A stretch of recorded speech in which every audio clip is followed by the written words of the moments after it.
अस्सलाम वालेकुम दोस्तों, एक बहुत ही अफसोसनाक खबर सुनने में आ रही है कि कानपुर के घाटमपुर के मदरसा इस्लामिया पर योगी सरकार का बुलडोजर चलाया गया है। यानी जो मदरसा था वहाँ पे जो कक्ष थे वगैरह जहाँ क्लास वगैरह चलती थी वहाँ पे पारे वगैरह वो भी पड़े हुए थे। उनको ना तो नोटिस दिया गया मदरसे को, ना ही उन्हें वक्त दिया गया कि वो अपने पारे कुरान शरीफ वगैरह जो पढ़ी है उनको बाहर निकाल पाए। और बिना उनको नोटिस दिए, बिना उनको जानकारी दिए, बिना उनको वक्त दिए बुलडोजर चला दिया गया। वो जो कुरान पाक है उसकी भी बेहुरमती की गई। दोस्तों जो वीडियो है मैं आपको दिखाता हूँ, वो वीडियो देख करके आपका भी शायद खून खोलने लगेगा, आपको भी तकलीफ़ होगी कि ये किस तरह का माहौल हमारे देश में बनाया जा रहा है। तो दोस्तों देखिए, ये वो वीडियो है जिसके अंदर आप क्लियरली सुन सकते हैं वो भाई कितने परेशान है। वो देख सकते हैं किस तरह पारों की कुरान शरीफ की बेहुरमती की गई है। अरे कुरान हमें निकलवा लेने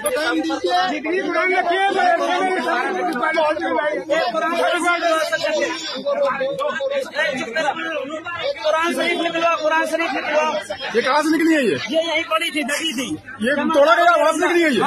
यहीं से निकली है। तोड़ा ये वहाँ से निकली। हमें हमारा घर गिरा दिया जाए, हमें जान समाज दिया जाए, हमारी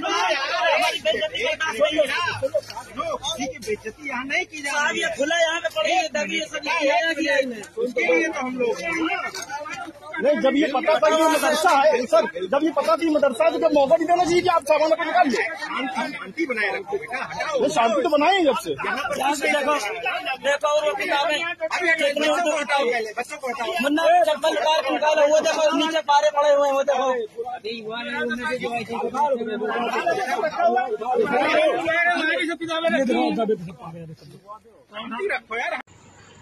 तो दोस्तों ये वीडियो था कानपुर के घाटमपुर का, जहां पर कुरान की बेहुरमती की और बिना नोटिस के ही कार्रवाई की गई है। सेम ऐसे ही कार्रवाई कुछ वक्त पहले जो अलजामिया अशरफिया मुबारकपुर है वहाँ पर भी की गई थी। वहाँ पर भी जो टीचर कॉलोनी है उस पर इसी तरह की बुलडोजर वाली कार्रवाई की गई थी बिना नोटिस थमाए। और ये आरोप लगाया गया था कि जो टीचर कॉलोनी है वो अवैध रूप से जो नाला है, नाले की ज़मीन पर बनी हुई है, जबकि वहाँ वो जो केस था उस ज़मीन का, वो केस पहले से कोर्ट में चल रहा था और कोर्ट ने भी नोटिस दे रखा था कि मतलब उसको डिमोलिश नहीं कर सकते। फिर भी उसको बिना कोर्ट के जो नोटिस था उसको संज्ञान में लिए हुए जो योगी सरकार का जो प्रशासन है उसने अपनी तरफ से ज़्यादती करते हुए वहाँ पे टीचर कॉलोनी पे बुलडोजर चला दिया, जिसकी वजह से वहाँ जितने भी जो टीचर वगैरह के जो सामान वगैरह थे जितना उन्होंने बर्बाद कर दिए, बिना वक्त दिए, बिना जानकारी दिए, बिना नोटिस के। दोस्तों आज हमारा जो देश वो एक गृह युद्ध की स्थिति की ओर पहुँच रहा है और जानबूझ करके जो गवर्नमेंट है वो खुद भी इसी ओर हमारे देश को पहुँचा रही है। उसके पीछे की वजह आप खुद जानते हैं, हमारे देश की जो इकोनॉमी है बहुत डाउन जा चुकी है। रोज़गार के मामले में हर चीज़ महंगाई, हर चीज़ में जो गवर्नमेंट है वो फेल हो चुकी है। और गवर्नमेंट अपने फेलियर को छुपाने के लिए हिंदू मुस्लिम कर रहे हैं।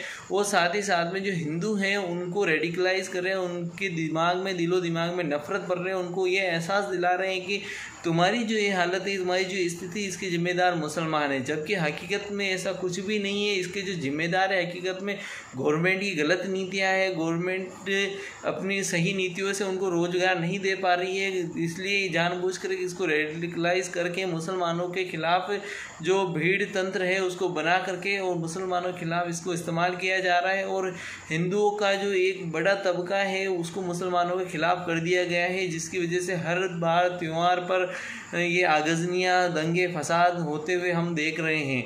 तो दोस्तों ये बहुत ही अफसोसनाक खबर है। इससे हर एक को तकलीफ भी हुई कि किस तरह का ये हमारे देश में एक चलन चल चुका है, क्योंकि हर चीज़ का एक सिस्टम होता है, एक तरीका होता है। कोई चीज़ अगर आपको गवर्नमेंट को लगती है अवैध है तो उसके लिए नोटिस दिया जाता है, उसके साथ साथ में आगे वाले का रिप्लाई लिया जाता है कि अगर उसको कोई वैलिड रीज़न दे पाता है, कोई प्रूफ दे पाता है तो वो प्रूफ देखा जाता है। ऐसे इनडायरेक्टली या डायरेक्टली एक्शन नहीं ले लिया जाता है कि पूरा ही डिमोलिश कर दिया जाता है। एक अब दौर चल चुका है कि बुलडोजर का यूज़ करके मुसलमानों के घरों को, मकानों को टारगेट किया जा रहा है। लेकिन अब धीरे धीरे घरों मकानों से बात आगे बढ़ करके मदरसों तक पहुंच गई है।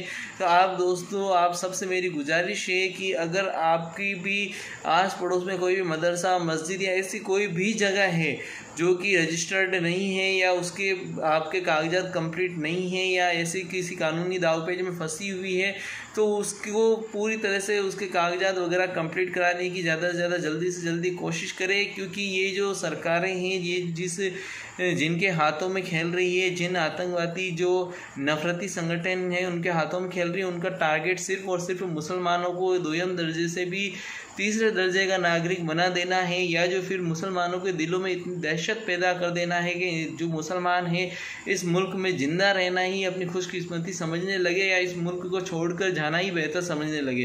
लेकिन दोस्तों, ये मुल्क हमारा है, हम किसी भी हालत में इस मुल्क को नहीं छोड़ेंगे, चाहे हमें हमारी जान ही क्यों ना देनी पड़े। लेकिन हम ना हमारी देश को छोड़ेंगे, ना हमारे ईमान को छोड़ेंगे, ना हम इस्लाम को छोड़ेंगे।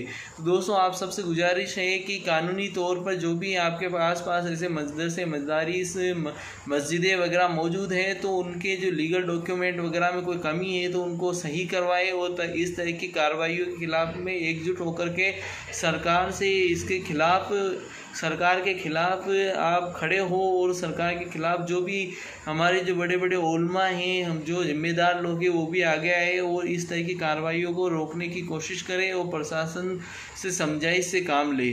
तो दोस्तों, ये वो खबर थी जो कि हम सब के लिए बहुत ही अफसोसनाक है। अल्लाह अपने कलाम की बेहुरमती करने वालों से इंशाअल्लाह ज़रूर उनका बदला लेगा।